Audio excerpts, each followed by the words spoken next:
4,000 years ago, in the cradle of civilization, the mighty King Gilgamesh built the great city of Uruk. Its walls stood higher and stronger than any in Mesopotamia. Its craftsmanship surpassed all others. And at the base of its gates, at the foundation of the city walls, there lies a stone of lapis lazuli.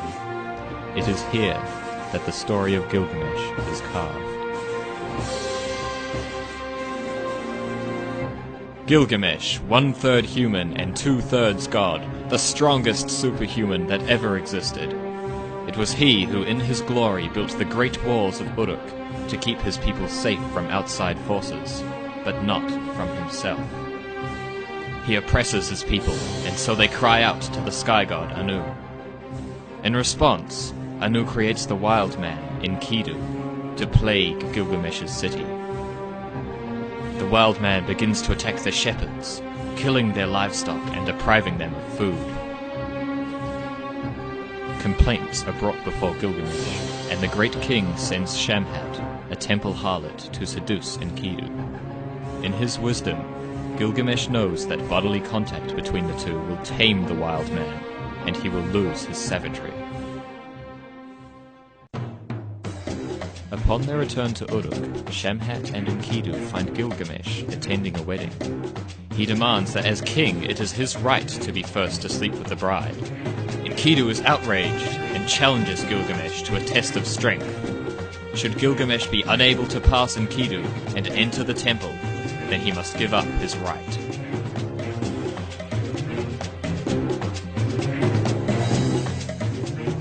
Late into the day they fight, until finally, as the moon takes to the sky, Gilgamesh gains the upper hand, forcing Enkidu to concede his superiority.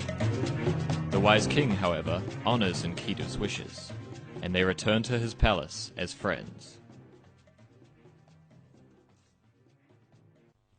A few years pass in Uruk, and Gilgamesh and Enkidu grow lazy. So the king proposes a great adventure to the southern cedar forests, to slay the demon Humbaba and cut down his trees.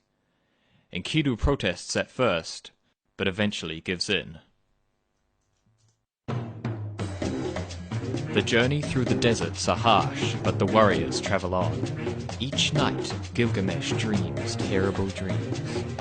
In the first, he sees Enkidu lying still in bed. When he awakes, Enkidu tells them that it means they shall be victorious in their coming battle, and return home safely.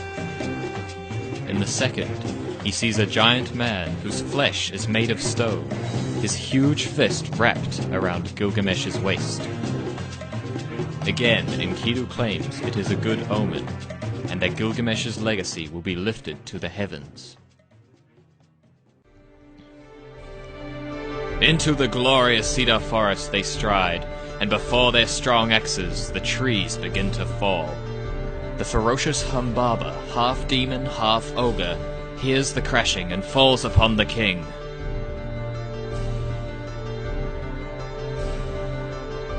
Finally, the killing blow is dealt. From the tallest tree in the forest, Gilgamesh and Enkidu cut a mighty gate for the walls of Uruk. They build rafts from the remaining trees and float down the Euphrates River to their city.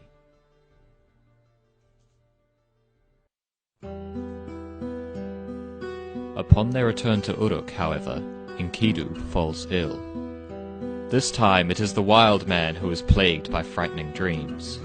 He finds himself in the House of Dust, surrounded by the shadows of his ancestors.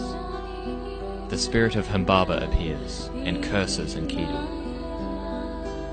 Sitting at his bedside, Gilgamesh listens as his friend describes the netherworld. The house where the dead dwell in total darkness, where they drink dirt and eat stone, where they wear feathers like birds, where no light ever invades their everlasting darkness, where the door and the lock of hell is coated with thick dust. When I entered the House of Dust, on every side the crowns of kings were heaped. After 12 long days, Enkidu falls silent. Gilgamesh laments the loss of his friend, and determines not to share his fate. He learns of an ancient being, the only man to gain immortality, and once again he sets out from Uruk. His first destination is Mount Mashu, which guards the rising and the setting of the sun. Upon his arrival, Gilgamesh encounters two gigantic scorpions. They laugh at him and tell him his quest is futile, but still they allow him to pass. Beyond Mount Mashu is the land of night, a dark, jagged tunnel that the sun travels through each night. Gilgamesh travels 11 leagues before the light begins to glimmer behind him. Just as the sun is about to catch up, Gilgamesh emerges from the tunnel into a paradise.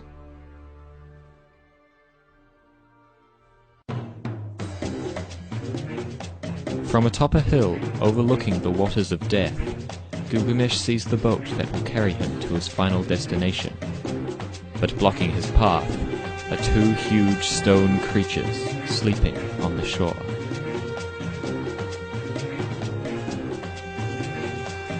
After a brief fight, the colossi are defeated, their stony bodies scattered across the sand.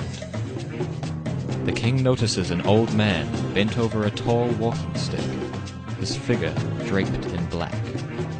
The man introduces himself as Urshanabi, the boatman, and scolds Gilgamesh for killing the giants, who are the only creatures capable of touching the waters of death. 300 trees are demanded of Gilgamesh, and from these trees 1,000 oars, for each one will dissolve upon contact with the water. Gilgamesh sets to work, and by the next morning the oars are complete. Urshanabi pushes the boat out into the waters, and the pair are soon encompassed by mist and shadow.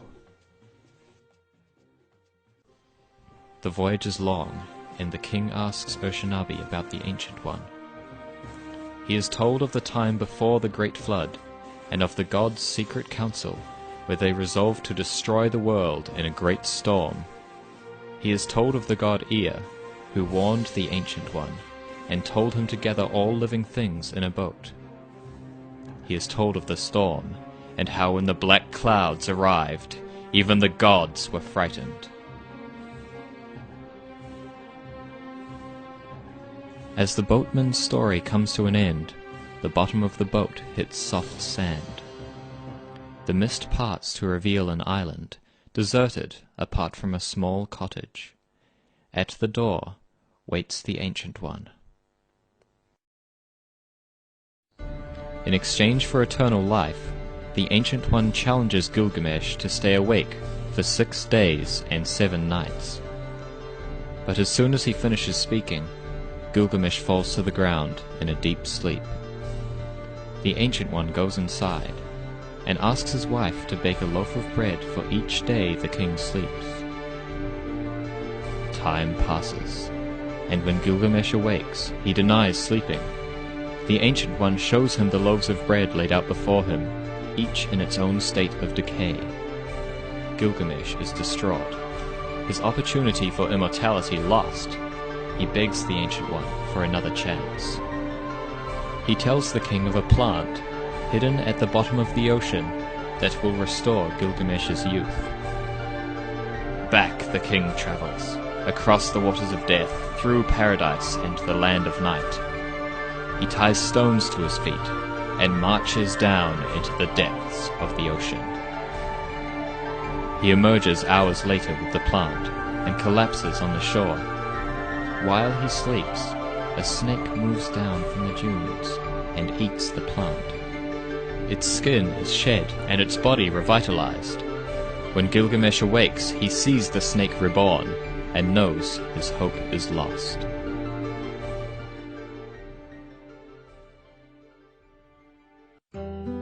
The road back to Uruk seems long and harsh beneath the feet of the king. When the great walls rise up in the distance, he stops and falls to his knees.